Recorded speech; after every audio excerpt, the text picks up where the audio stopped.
Why did you come here? Because I tried to commit suicide. Yes, I knew that, of course. But what I don't know is why you tried to do this. Could you tell us how you did it? I took an overdose of pills. 100, didn't you? 100, yes. And why did you want to commit suicide? Because I didn't want to face anything. This wasn't the first time, was it? No. How often did you try?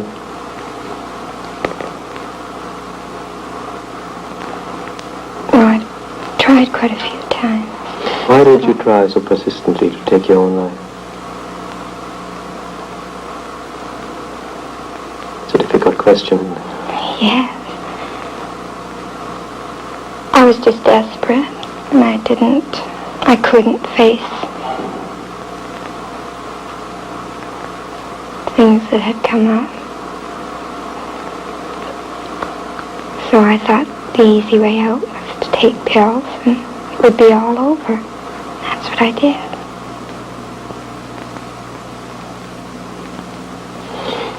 You told me the other day that you have always made every effort not to show that you are depressed.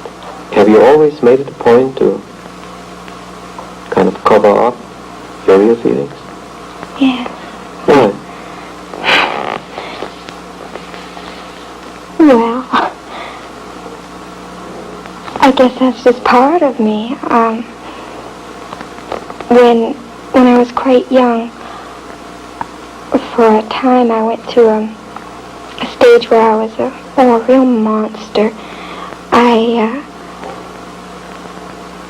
I tried to get my mother's attention, which I couldn't get, and I would break things and cry and throw tantrums, and it didn't do any good.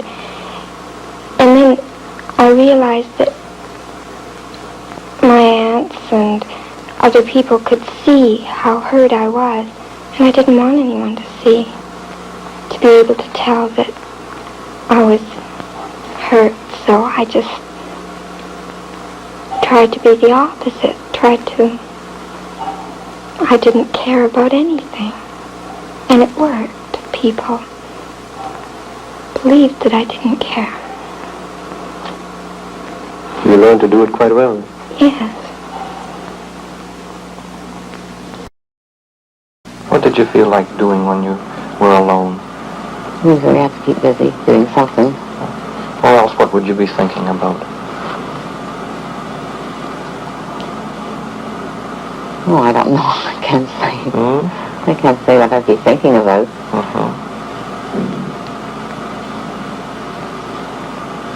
What about when you thought about going to the basement and doing something to get rid of yourself? What about that? I don't remember thinking about that. You don't remember thinking about that? No. No. Do you remember telling me about that? No, I don't. I don't remember. What do you think when I try to remind you of it now? No, I don't like to. Eh? I don't like to be reminded of it. You don't, eh? No. I don't like thoughts like that. Possibly go back to work and keep going. I had stopped work to go into the hospital because I needed some treatment. And if they weren't going to give me shock, what were you or going something, to do? I couldn't see how I could possibly go out and work again. There was nothing that you could enjoy? Absolutely nothing. There was no one I could see that I'd be glad to see. There was nothing anybody could say that would cheer you? That would cheer me. Although, as I said before, I could still tell a joke. Even then? Even then I could tell a joke. And make other people laugh? Yes. Because I think the reason for that is that I'd always been known to be a joker, and I enjoyed the fact that people enjoyed me telling them jokes.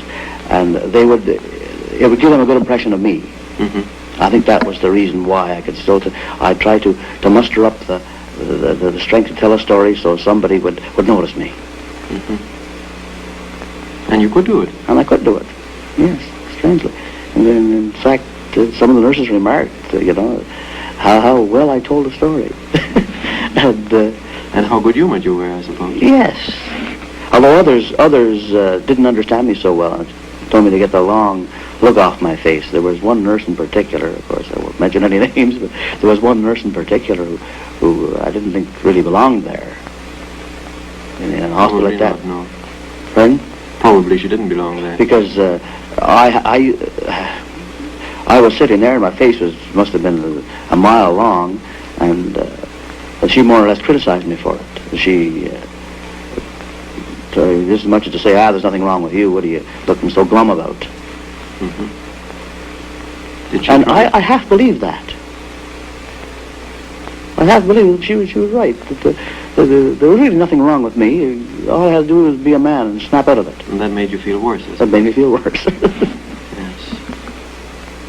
That's the sort of thing that people would do, or still do quite frequently, when somebody is depressed or looks that way, and say, oh, well, just snap out of it, and then the person feels worse because they think they should and they can't. Well, a lot of people, say, oh, I feel kind of depressed today. I think everybody has ups and downs through life, where they, Mm-hmm. But there's no comparison. I had ups and downs before I ever had one of these depressions of which I'm speaking now. Mm-hmm. There are no words can describe the difference between it and the ordinary ups and downs that everyone has. That everyone has, because in these ups and downs through life, you know that, well, tomorrow I'm going to feel better, the sun will be shining, and so on. But when you're in this type of depression I speak of, it doesn't matter whether it's a black at night or whether the sun is shining, whether it's pouring rain, or whether it's snowing or anything else, nothing looks good. It's all blackness. It's very difficult to put a thing like that into words.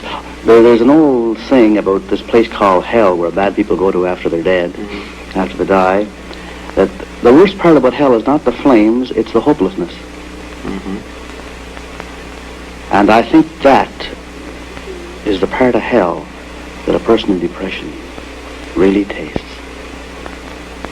The hopelessness. The hopelessness, that terrible hopelessness that comes over it. Everything is black. Nothing. You can see there's nothing cheerful in anything. All I could see was death. For instance, I'd say, what's the use of getting up? What's the use of eating? I'm only going to die someday anyway. What's the use of doing anything? Because it's pointless. It's all going to end in death. Whether I arrange to do it to myself or whether I just sit it out